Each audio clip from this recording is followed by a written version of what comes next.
Le crucifix retiré à l'Hôtel de Ville après les travaux de rénovation qui s'amorcent. Le débat qui va se lancer à l'Assemblée nationale sur la laïcité va certainement inclure le même débat. Est-ce que l'Hôtel de Ville va servir de modèle pour Québec?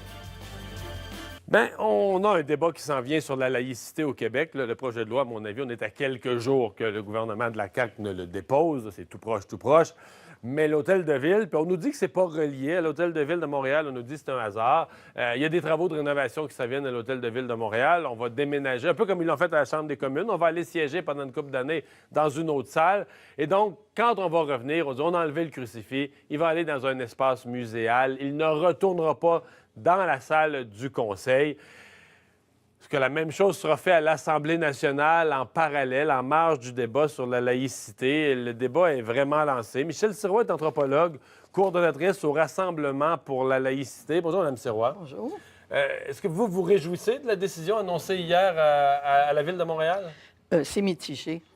Dans le sens que j'ai l'impression que c'est important, effectivement, le crucifix est un objet patrimonial. Il ne devrait pas être au-dessus de toutes les lois démocratiques il y a une contradiction dans le message. Par contre, à la Ville de Montréal, je crois qu'ils n'ont pas compris ce qu'était le projet de la laïcité. C'est un projet de société globale. Alors, comment concevoir quelque chose de cohérent à la Ville de Montréal? Enlever ce qu'il y a sur les murs, mais laisser sur les personnes les signes religieux. Alors que M. Legault semble aller vers, je pense maintenant, vers une meilleure voie, c'est-à-dire avoir une cohérence dans un projet de société qui date de la Révolution tranquille, en fin de compte. Ouais.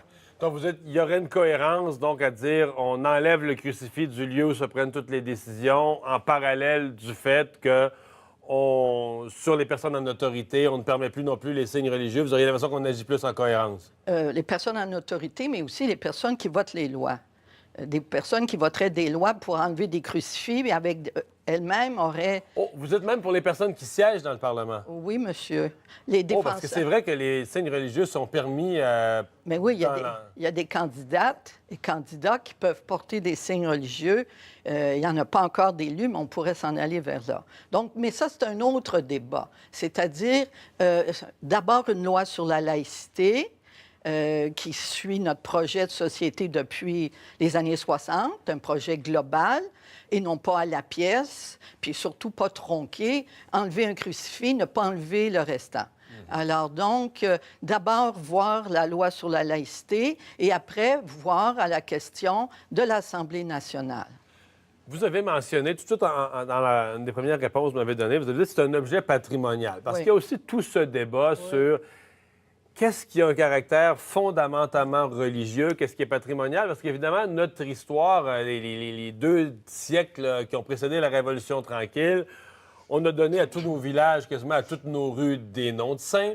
On a, au cœur même de notre drapeau, il y a une croix centrale. Comme beaucoup de pays du monde, cette croix-là n'est pas un hasard, elle n'est pas un accident. Il y en a une immense pour Montréal, il y en a une immense sur le Mont-Royal. Il y a d'autres régions qui en... On va la passer où, la ligne? Il y a des gens qui disent que ça n'a pas rapport, on enlève à l'Assemblée nationale, on n'enlève pas d'autres, mais il y a des gens qui disent, ben non, si on commence sur ce chemin-là, on va... Tout ce qui est patrimonial mais religieux, on va le redessiner. Il y a quelques années, on faisait dessiner dans les écoles des nouveaux drapeaux du Québec aux enfants, des drapeaux laïques. Mais il faut admettre, effectivement, que c'est un objet patrimonial. Mais tous les objets patrimoniaux ne sont pas à l'Assemblée nationale. Il faut le mettre à un endroit où est-ce qu'on va l'expliquer, l'histoire, l'importance. Mais il faut se rendre compte qu'on l'a mis à une époque, en 1936, où le premier ministre Duplessis voulait marquer qu'on était une province catholique, où il y avait une alliance avec l'Église. C'est une époque révolue. Dans le Québec moderne, les représentants de l'État ont enlevé leurs signes religieux. À l'Hôtel de Ville, on disait même qu'il avait été mis dans les textes pour rappeler aux élus ce qui devait les guider. Oui. C'était Dieu qui était supposé les guider, mais tout le monde n'a pas les mêmes croyances. C'est ça, la laïcité. La laïcité, c'est l'ouverture à toutes les convictions spirituelles. que les gens croient à ce qu'ils veulent ou qu'ils ne croient pas, qu'ils soient athées, agnostiques ou peu importe leur religion. Ce qui est important, c'est de respecter la liberté de conscience, notamment à l'école. Alors donc, le projet de M. Legault est important parce qu'il dit que c'est important, s'il y a des signes religieux, pour les personnes en autorité coercitive, les policiers, etc., juges, bien, les enfants sont aussi importants. Pourquoi il n'y aurait que ceux qui font affaire à la justice? Donc pour vous, vous dites l'inclusion des enseignants est importante pour vous. Oui, parce que la crispation autour du crucifix est venue, entre autres, en 2008 avec le rapport Bouchard-Taylor. Quand M. Taylor et Bouchard ont publié le 22 mai 2008 leur rapport, ils disaient « enlever, débarrasser les murs des crucifix, notamment à l'Assemblée nationale, et puis laisser entrer les signes religieux sur les personnes. » Bien, les Québécois ont senti un profond sentiment d'injustice, qu'il y avait des privilèges religieux. Alors, si on ne veut pas créer du ressentiment, si on veut une paix sociale, il faut pas une laïcité à deux vitesses, c'est-à-dire les personnes, les citoyens, les enfants sont aussi importants. Et des compromis, on n'est pas un Québec intolérant comme on le laisse entendre dans le Canada anglais. En fait, on est la seule province qui a renoncé, les catholiques et les protestants en 1997 ont renoncé à des droits constitutionnels. Il n'y a personne d'autre au Canada qui a fait ça. Le volet des commissions scolaires. Exactement. En disant, plus de commissions scolaires confessionnelles, catholiques, protestantes, on s'ouvre à la diversité des croyances et des non-croyants. On s'ouvre et on fait ça sur une base linguistique.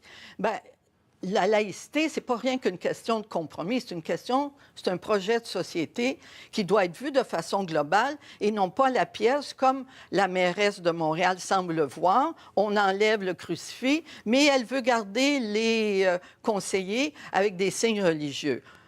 Alors donc, il n'y a pas que les institutions, les murs, les personnes qui entrent en contact avec les citoyens sont sinon plus importants. Et pour les enfants, les enseignants, les profs sont les premiers qui regardent toute la journée. Ils regarderaient des signes religieux. Le crucifix, ils ne le regardaient pas. Alors, si la Commission des droits de la personne, en 1999, disait que le crucifix est attentatoire à la liberté de conscience des enfants non catholiques, les signes religieux aussi sont attentatoires, encore plus parce que les enfants les regardent. Ouais, on regarde plus l'enseignant que la décoration au mur. Bien sûr. Madame Sirois, merci de nous avoir parlé aujourd'hui. Merci beaucoup. On va